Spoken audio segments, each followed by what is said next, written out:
prélude au 8e congrès extraordinaire du PDCI-RDA qui se tiendra le 16 décembre 2023, le vice-président Noël Akossi-Benjo a rencontré le personnel politique de l'Indénié Djoablin le vendredi 3 novembre 2023 au siège de la dite localité. À cette occasion, on enregistrait la présence des autorités politiques et coutumières, des militants et militantes qui ont effectué massivement le déplacement afin d'écouter le secrétaire exécutif en charge de la cohésion et de la réconciliation. Au cours de cette cérémonie, le mot de bienvenue est revenu au sénateur Amoakonkwaku Banga. À sa suite, le vice-président Noël Akossi-Benjo a exprimé sa gratitude au personnel politique de cette localité avant de donner les raisons de sa présence. Le PDCI, après le décès de son président, organise le congrès extraordinaire le 16 décembre et ce matin, on a mis en place un comité d'organisation avec un comité électoral et les candidatures vont être ouvertes.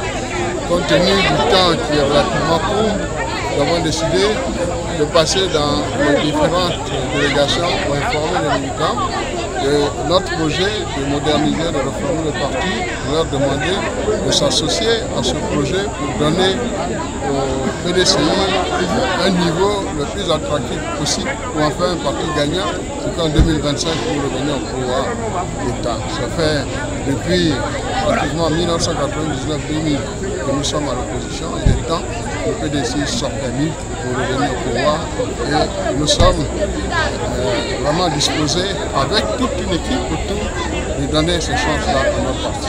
Je lance un appel. D'abord, je suis responsable, vice-président, conseiller du président chargé de la réconciliation et la cohésion.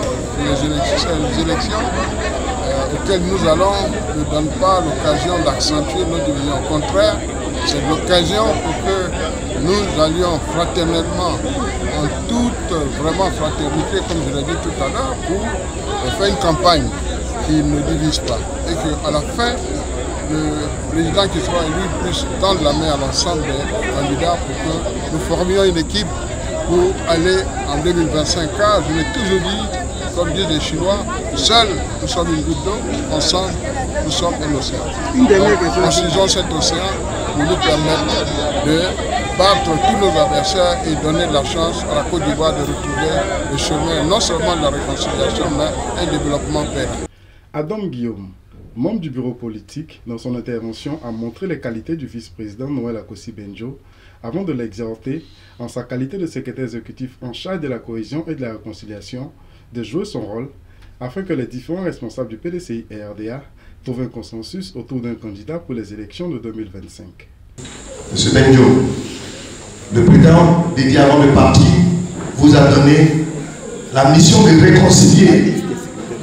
Réconcilier, ça veut dire que vous devez être à équidistance de tout le monde.